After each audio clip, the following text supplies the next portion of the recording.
하이트진로의 소주가 동남아에 이어 미국 시장 진출을 본격화합니다. 한류 확산과 함께 이미 필리핀에서는 연평균 40%가 넘는 가파른 매출 성장을 5년째 이어가고 있습니다.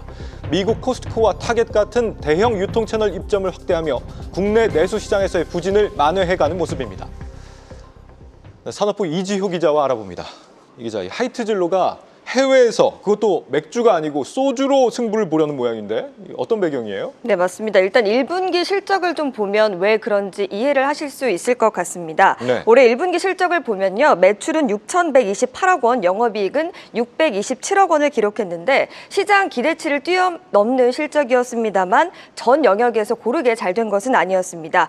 이름에서도 알 수 있듯이 하이트진로의 사업 영역은 크게 소주와 맥주로 나뉘는데요. 소주 부분의 매출과 영업이익은 전년 동기와 비해서 각각 4% 또 53.7% 증가했지만 맥주 부문은 매출과 영업이익이 각각 9.8%도 55% 줄었습니다. 매출에 기여하는 비중 역시 소주가 굉장히 높았는데요. 올해 1분기 전체 매출에서 소주가 차지하는 비중은 63.60%, 맥주 비중은 28.37%에 불과했습니다. 지역별로도 보면요. 한국에서의 매출은 지난해보다 감소했고요. 일본은 5.17%, 또 미국과 러시아, 중국 등 기타 지역에서 10.45% 이상 크게 뛰었습니다.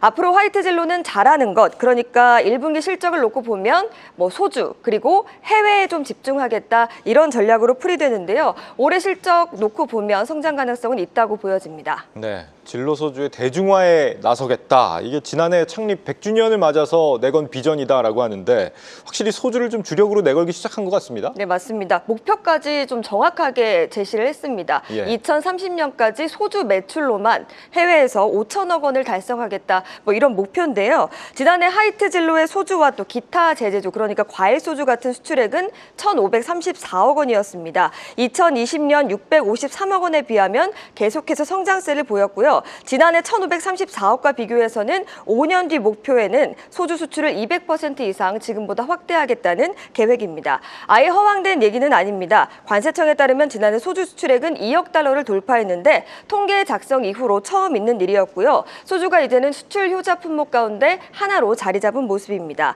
또 소주는 우리나라 전통 증류주입니다. 일본 하면 사케, 또 러시아 하면 보드카가 떠오르는 것과 마찬가지인데요. 현재 확인 가능한 통계로는 국내에서 하이트진로의 소주 시장 점유율은 50% 이상입니다. 이 소주에 대한 선호도가 높아질수록 해외 진출 가능성 더 용이해질 수 있다. 이렇게 분석할 수가 있겠습니다. 하이트진로가 가장 주력하고 있는 시장은 어느 나라인가요? 현재는 동남아시아에 가장 공을 들이고 있는 것으로 보입니다. 네. 하이트진로가 처음 해외로 수출한 곳 역시도 베트남인데요. 1968년에 베트남 전쟁에 파병된 한국군을 위해서 소주를 처음 수출하기 시작했습니다. 하이트진로가 해외 첫 생산 공장을 짓는 곳도 베트남입니다. 올해 2월 착공에 들어갔죠.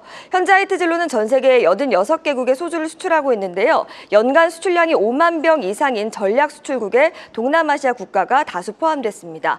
하이트진로가 왜 동남아시아를 공략하는 걸까요? 동남아시아 중에서도 현지화가 가장 잘 된 지역으로 꼽히는 필리핀 법인장 인터뷰 준비했습니다. 한류를 저희가 활용하기 위해서 저희 모델인 아이유, 그다음에 한국 관련 컨텐츠를 계속해서 지속 생산을 하였고요.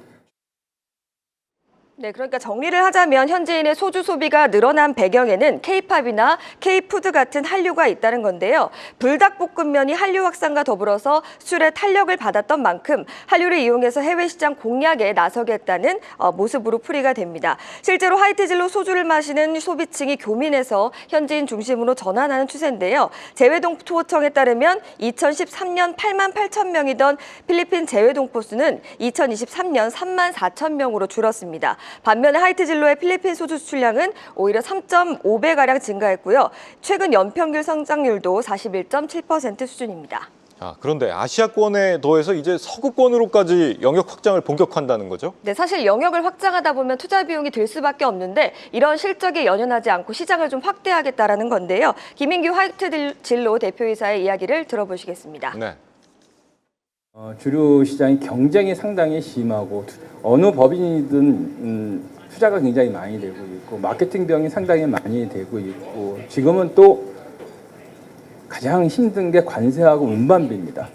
연연하지 않고 시장을 늘리고 캐파를 늘리기 위한 노력을 하겠습니다.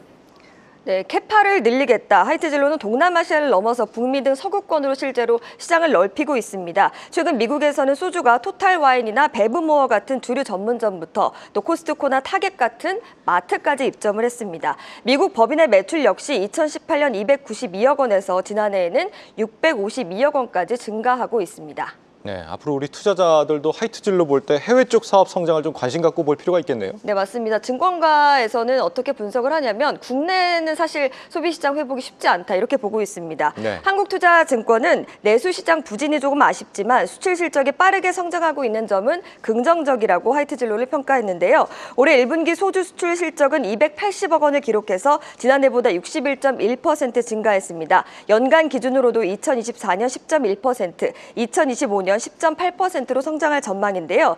다만 해외 매출액 비중이 10% 내외로 다른 식음료 업체에 비해서는 낮은 편입니다. 베트남 공장 등을 빨리 가동해서 해외에서의 매출을 늘려야 한다는 분석이 나오고 있습니다. 해외 매출이 국내에 비해서 큰 오리온이나 삼양식품 등의 영업이익률을 보면 각각 16.4% 또 25.3% 수준인데요. 식품업계의 평균보다 4배 이상 높은 수준입니다. 해외로 갈수록 성장성이 높다 이렇게 분석을 할 수가 있는 건데요. 한편 하이트진로는 최근에 사업 다각화를 위해서 화장품 ODM 사업에도 진출을 했습니다. 계열사 서영 ENT가 사모펀드 운용사 SKS 프라이빗 에쿼티가 보유한 화장품 ODM 업체 B&B 코리아 지분을 인수한 건데요. 서영 ENT는 박문덕 회장의 장남인 박태영 하이트진로 사장이 최대 주주로 자리 잡고 있습니다. 네, 불닭볶음면의 신화가 소주 산업에서도 나타나 줄지 기대를 한번 해보죠. 이지우 기자였습니다.